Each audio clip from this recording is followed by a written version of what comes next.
Do we have anybody on the phone? I don't believe so. I haven't heard anyone. We'd like to open this subcommittee today. We welcome those that are here. Kind of excited to hear what you've got to say. This is my first time as chair, and so if there's a lot of stumbling and those type of things, please forgive me. I think I'd like to go around so that everybody will know who we are and what we're here for. Do we have anybody on the phone? Okay. My name is Lauren Nielsen. I'm the Sheriff of Bannock County. I represent the Idaho Sheriff's Association, and I am the committee chair. Just go around the table. I'm Greg Wooten. I'm the Chief of Enforcement for Idaho Department of Fish and Game. I'm Joe Wilton. I work for Post Training Coordinator. My name is Jeff Levy. I'm a Chief of Police for the City of Meridian, and I also serve on the Post Council for the Chiefs Association. My name is Victor McCraw. I'm the Division Administrator for Idaho Post. My name is Lieutenant Ben Kais, and I work with the Canine Encounter Sheriff's Office. I'm Captain Dan Kindig with the Manitoba County Sheriff's Office. Chris Getz, Clearwater County Sheriff and President of the Idaho Sheriff's Association.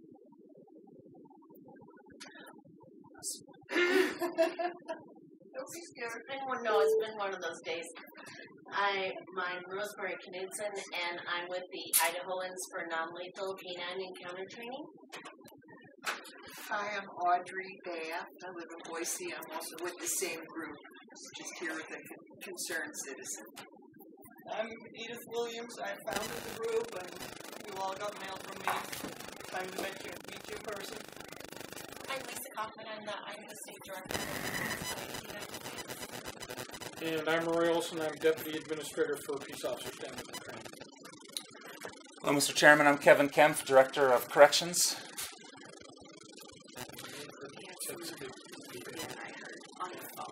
Did we have somebody come in on the phone?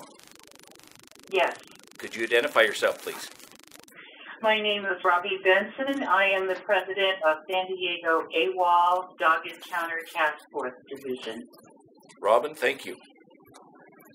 Thank you. And did we have anybody else come in? Karen Scout, IDJC. Thank you, Karen. All right. First on our agenda is our Canine Encounter Training, and Edith Wilson. Excuse me, Williams. This happens to be my my middle name.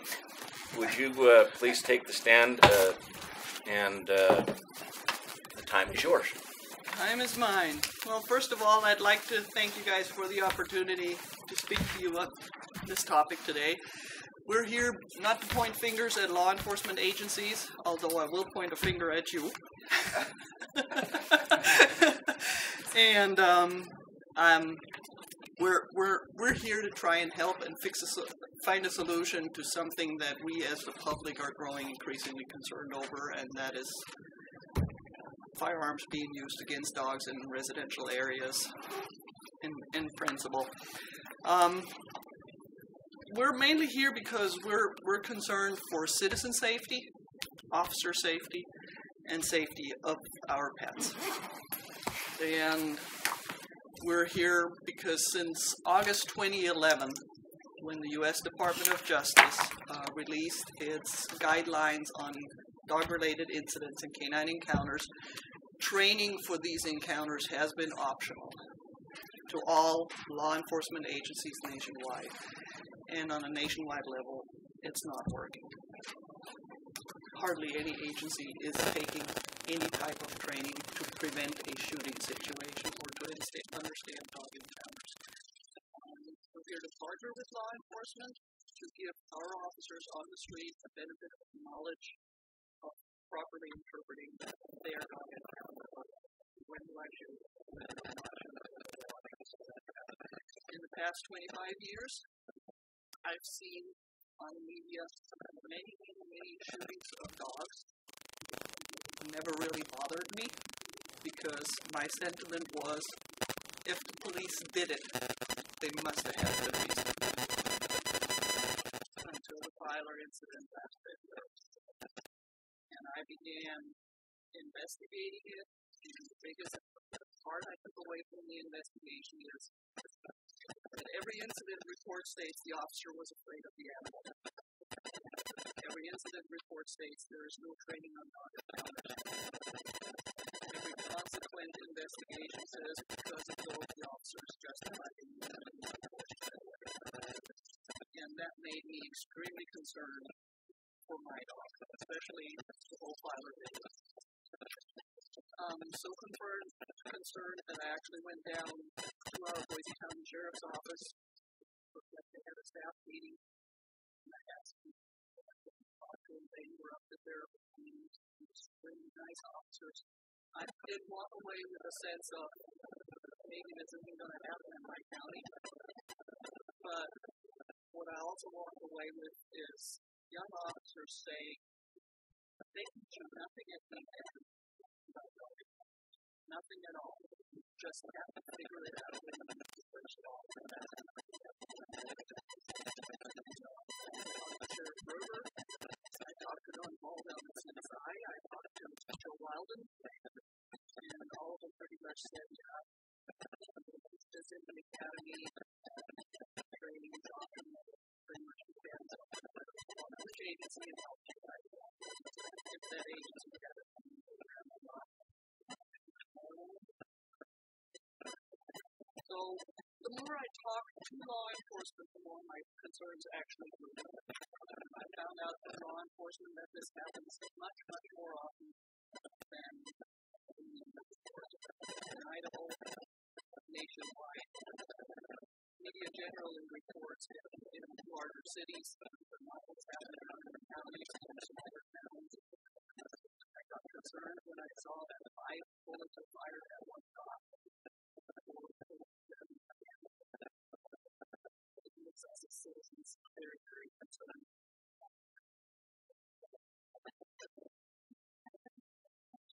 Again, I had the opportunity this October to attend Jim Sorio's Canine Encounter Training class. I was surprised that the primary or the first people signing up for that class were the Department of Corrections. Very few law enforcement. The class was under threat of cancellation, so we started to go into that class as a citizen. There's a trainer coming, professional trainer. We actually had a really good turnout between the filer class and the Boise class. We had over 90 officers and representatives of agencies attend. We were representing 26 agencies, including the Idaho County POST Training Office, Post Academy, Fish and Game, State Police, Law Enforcement, Sheriff's Police Department.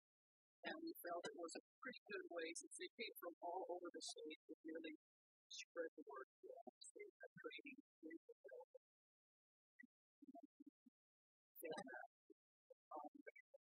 We got to thinking about UPS, USPS, FedEx, all train their individuals annually. Why do our law enforcement except for very few exceptions? There are some agencies like Maryland, have a great program. We share that program that I understand is now also available through the POST learning site. We found there's a multiple of additional training options out there. Training options that really fit every budget for every staffing situation.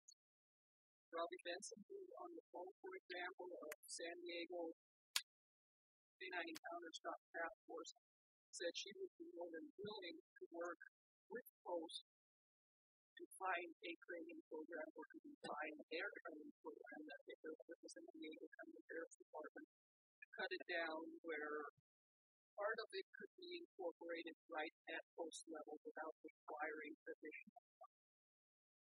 And the rest of it could be finished out at the agency level. And I've actually reviewed that training program along with 4 other ones. It's very, very good. Well, you guys consider. The incident why I'm pointing out Chief Newton here, Fish and Game is not really not affected by this. I had an incident that scared one of the guys out of me last year on a billboard. Young officer, very proper and nice and everything, made a really big mistake. We have a 15.5 foot boat with a windshield. Our dog, who's an American Heartland Mastiff, rides on the front of that boat when we're out on the lake. We came to check licenses, boat security, and stuff. His biggest mistake was he had a small bass boat. He's got 2 dogs of his own in the boat, and a passenger, civilian passenger. And he is going right for the bow of my boat where my dog is, hackles raised, issuing a flip growl. He's bringing 2 strained dogs, 2 strained adults in a very close confinement. He was concerned about being bit, but it didn't stop his approach. He didn't choreograph that the right way and didn't end up telling him, well, let's go. And he was excited about it. I don't think my dog's going to fight, but my dog doesn't fight for the dog.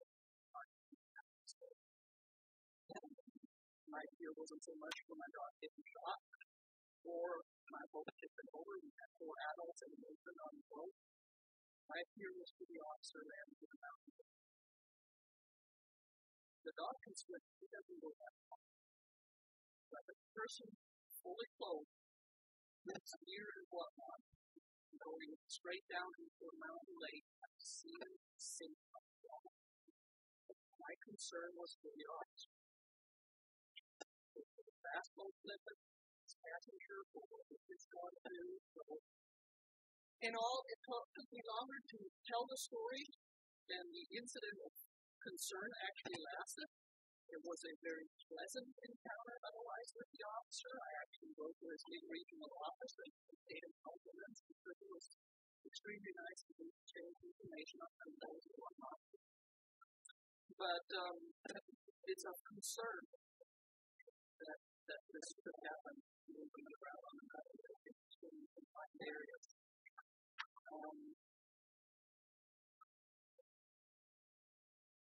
So again, approaching a boat, bringing your own boat, dogs, it's a risky situation that is addressed in some of the training elements. It's just an awareness thing. It's not, it doesn't take much learning. It just takes the awareness of the person. Like I said, some of the first ones that were signed up for the Canine Encounter Training in Boise was Fish and Game and Probation and Parole. Some officers that I spoke to, thank you personally for making sure that training took place. Because one of them had a death extremely bad dog encounter.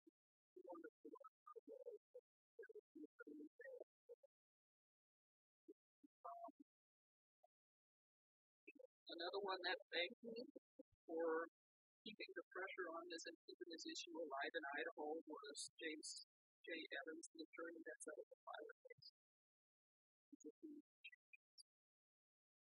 Protect our officers.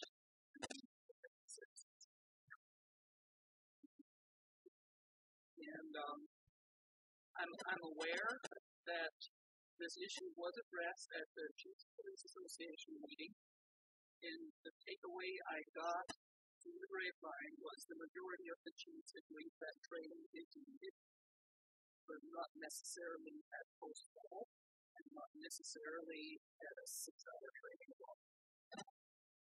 That would be extremely difficult to fit into the quality of life schedule.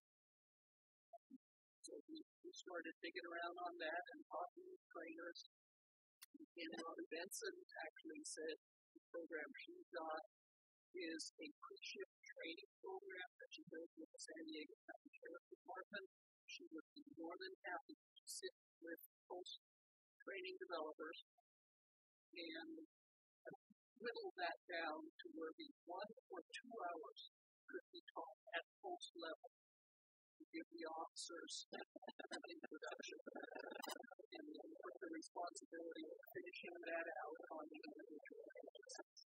It's a trainer program to and like you said, it's a pre-shift consultation type thing.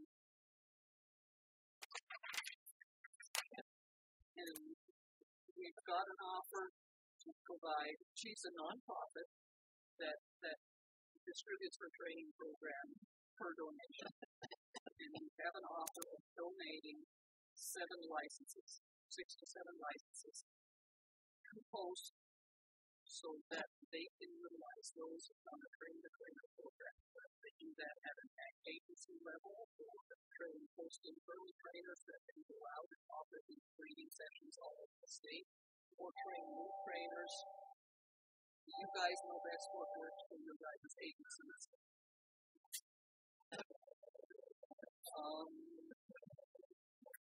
The reason why we believe this is important to have an introduction of this at post level is, and I'm not sure if you're aware of just the incidents this year. Officer Jesse Hill, 31 years old, Burlington, Iowa, 18 months on the force, started by a dog, shot and killed him while he was shooting the dog. He raised the dog. It's a horrible thing for an officer to live with.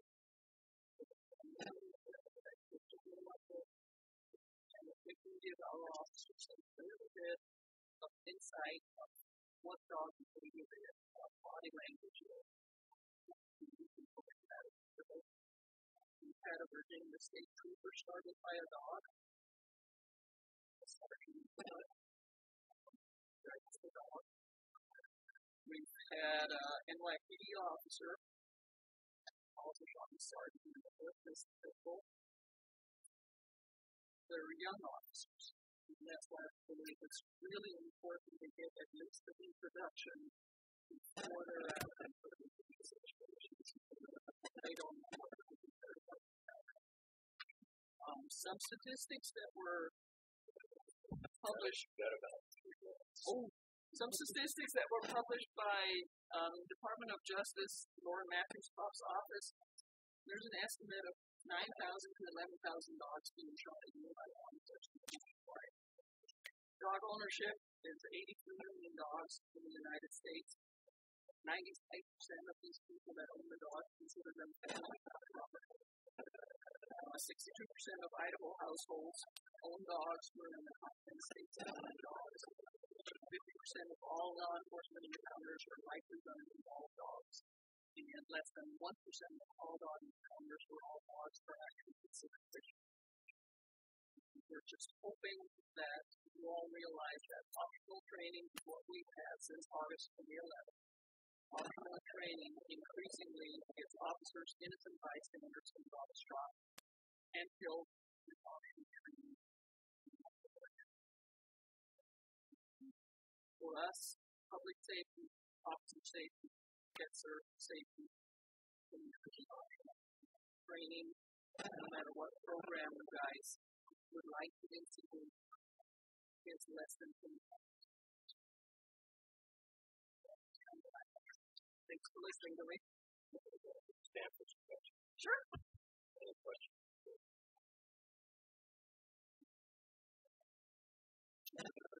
We all receive copies of the mail and great supporters. It's very good stories and some good advice. I was at the National Sheriff's Association one conference, and this was brought up there. I don't think that the internet and the audience might be stretching the imagination. Like everything else, the days of it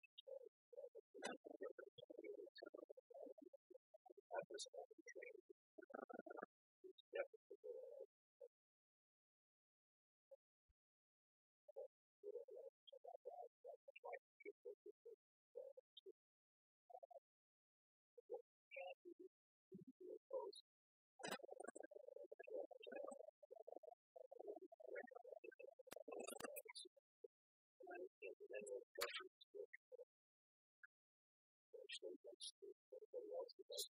Just one question. You've seen the canine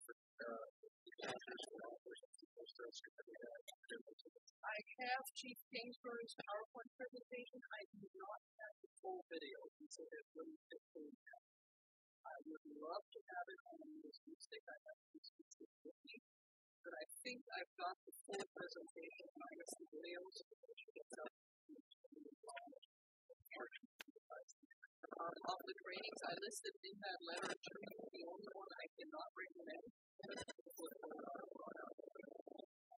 I had to start it 3 times. I will go control board with it.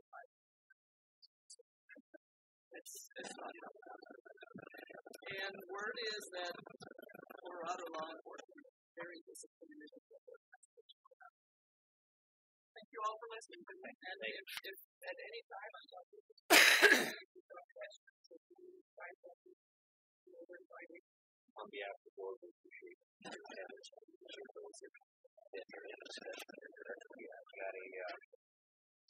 a brief presentation.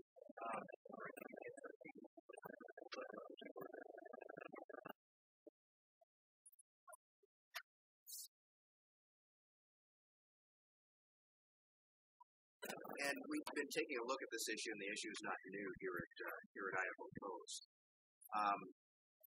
When we look at post training or basic training, the purpose of basic training is to ensure Idaho police officers have the minimum knowledge and skills deemed absolutely necessary to successfully begin their law enforcement career. So we keep that in mind as we look at our request to incorporate 6 hours of canine training.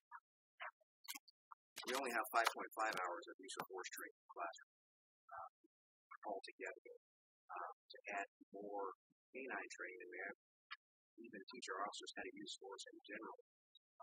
We don't think it's appropriate. If we had more time in the academy, we'd probably up both those hours, but we just don't have it. Here's a few other classes. We've got officer survival is 4 hours. We teach the officers in classroom 4 hours of training to protect themselves, yet we're being asked to incorporate 6 hours of protecting canines in our job. And relatively, we think that's out of sight. We have more time, we will police all of this. Community policing 4 hours, crime prevention 4 hours, sexual assault investigation 4 hours, police ethics and professionalism. I got to start next to that one. I'll mention that one in a second. And we do have things that are over 6 hours. We have domestic violence, CSI or crime scene investigation, the criminal code, and crimes against children. All important things. And then again, our first aid at CPR is 5 hours, less than 6 hours. At our current rate of 3 patrol academies, and this is just for patrol academies per year would cost us, Arizona folks, over $10,000 a year to provide 6 hours of canine training in the basic training academy. And that's assuming we add 6 hours to the academy. Unfortunately, with everything else that's important, when we look at what's absolutely necessary for police officers to go back to their agency and begin their in-field training, this is not one of the things that's absolutely necessary, and that's borne out by our own statistics. No officers have failed field training for lack of canine skills. No officers have been fired in their first year due to any canine incidents, and no officers have ever been decertified by post based on any response to a canine incident. Most new officers fail due to incompetency, and that includes judgment, which in a lot of these cases where officers are shooting at dogs in vans, shooting at dogs in people. That's a judgment call, and we already address that in our training. More ethics and professions. That's where officers are getting themselves in trouble. They're only spending 4 hours in the classroom. What our proposal here as post is we already have a 20-hour patrol procedure lesson plan. This lesson plan would easily accommodate canine training without a 1 or 2 or 6 hour requirement. We can incorporate a CET or Canine Encounter Training performance objective. Once we put a performance objective in basic training, no officer can graduate and get a badge in the gun and be certified without meeting that performance objective. Once that's in place, we can easily put 2 scenarios together adding elements of canine encounters, meaning every officer who gets certified through POST has to show us that they can go into a scenario, interact with a canine adequately and to the standard that we expect before getting certified. In addition to that, we have at least one test item during the academy, and they would not be able to graduate without passing their final exam, and that final exam would also have a CPTL. That is 0 hours, 0 for my current training. As far as in-service training, for every single officer in this state to get 6 hours of canine training would cost the local agencies $357,000 every year that canine training is offered. The local agencies are willing to do that, then that's not an issue. What we were proposed for in-house is what we currently have online, because it's available right now at 0 charge to the agencies. And when I say 0 charge to the agencies, it still is a 2.5-hour commitment of time, which for every officer in the state would almost be $150,000 if every officer in the state took 2.5 of their patrol hours and did our online training. But it is available right now free of charge. We're already in collaboration with Arizona POST, building on what Colorado's failures were, because Arizona is getting a lot of their information from Colorado to develop, to take because they're very interested in our online video, as a lot of agencies are. Washington and California have asked us for that video. Getting together within this next year and putting together a comprehensive training, video training for law enforcement officers. Any input or suggestions on that? Always good. I stand for any questions on that. Questions? I have one, Director. As we're looking at this, and we did receive an awful lot of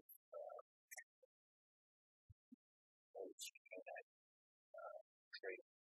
Have we looked and evaluated that and see if there's anything in there that can also assist, like putting together this video that would match based on factual information? Is that an option? It definitely is, and we'd be more than willing to look at that. The different curriculums, unfortunately, the licensing issue, some of the things I've looked at, there would be a cost for POST to use those curriculums. For those curriculums, we would not have copyright curriculums. Everything we teach in Basic Academy is public record. So any author of any lesson plan who gives it to us to use is letting that loose to everyone, because we have to be completely transparent. And when we teach our basic training, we can't keep it secret, use it, and do it under license. So we're under a little bit of restriction there. The same thing with vetting the material. I know that Jim Osorio came in teaching, part of which was tactically unsound. We do not teach our officers to allow themselves to get hurt before they defend themselves. Which limb we're going to let the dog have. Those types of training would have to be vetted, taking the portions that we feel are tactically sound and fit in with the rest of our use of force training, and then we marry those up together. What we would feel would be a solid basic training book, and most likely we put something together for agencies to use if they chose to. We're not in favor of agencies being mandated to do anything. There is a cost associated with all training. But if the training is available and it's put out locally and encouraged locally, we think that we will have a greater impact than we have now. That's absolutely right. This is at 0. But with our training that's been out since October, already started to address that 160 officers who already taken that training. That was my next question. How many That's all the questions I have. Any other questions for the board? Mr. And I asked this based upon about 8 years of experience. But the idea behind scenario-based training is to try to make it as real as possible. And I'm having a hard time wrapping my mind around how we're going to set up practical scenarios to test officers on how they encounter canines, not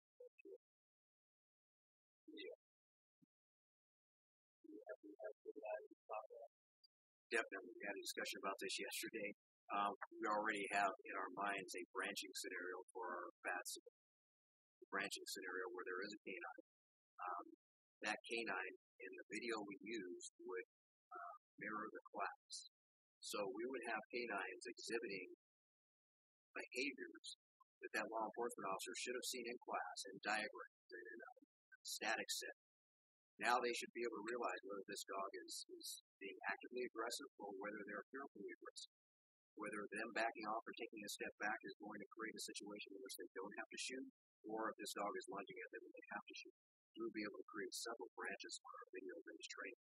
Also, if we have even a doorway with a barking dog behind it, which is a recording in a scenario, that adds an extra level of stress in a scenario. And we'd ask the officer, what would you do to, there's something going on in that room, there's domestic violence going on in that room right now. What are you going to do when you grease this door? What are you going to do when you get in there? Explain this to us. Explain what your legal authority is to be there, what your ethical considerations are for use of force, and how do you resolve the situation. Unfortunately, we aren't FedEx. We're not just trying to deliver packages.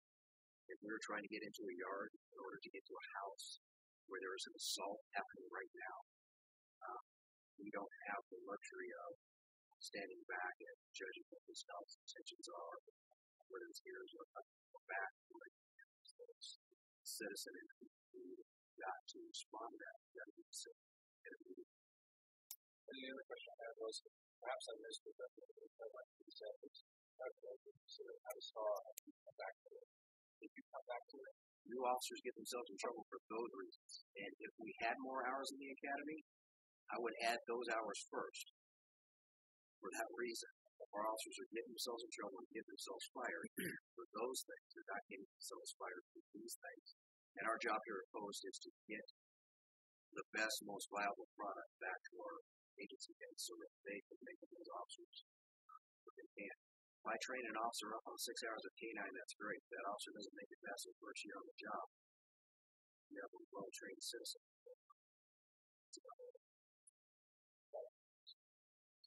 Can you question? What's the Senate of the board? I think as chair, I would like to put this under advisement. There's been some issues here that I'd like to research a little bit legal.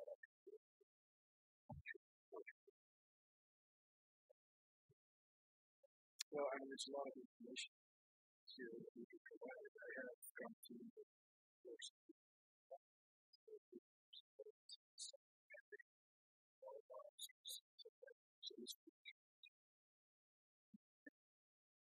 I have been protecting their dogs.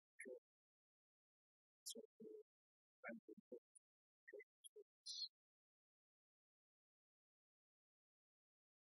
there's certainly a lot of information.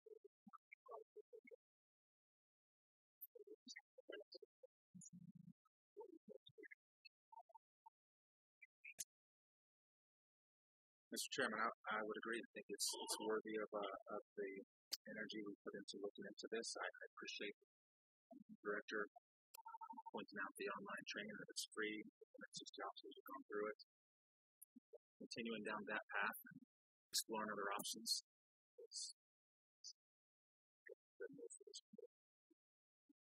So I'll be the first to say I do not have the answers yet. I do not have a decision. I've learned in my 30 years of law enforcement that there's no greater passion between dogs and horses. And any time they do anything, either one of them, there's greater emotions that come out. And I saw that in what they're proposing. I wholeheartedly believe in what they're trying to do, but I also know that's what costs 6 hours in the basic academy program costs. I don't know how to get it across to every agency in the state that it's imperative that they have the officers do that. In my career, a very good job like that. But we also realize that that's got to be a last resort. There's, whether you're right or wrong, you're wrong. And you need to put hands for all other options that are available to you for dealing with aggressive dogs. I believe it's the duty of agencies to do that. It's not the responsibility of the post, but I do believe that most in some sort of quick curriculum method or the most general training is appropriate. I just don't know what that answer is yet, so I'm not really. Based on what I'm hearing from the board and also my personal experience, I feel that this is something that needs to be addressed.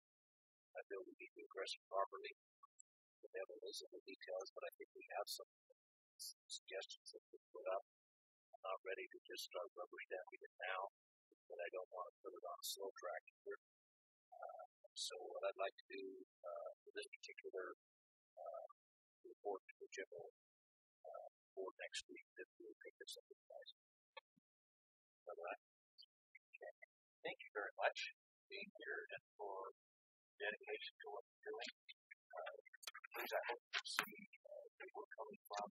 But we are very much in support of what you're looking at. The devil's going to be out get it done. But I think we're going to get it done. I appreciate those. And it's Robin. Pardon? Yes. Yes. We appreciate you being there also. Thank you very much. Thank you.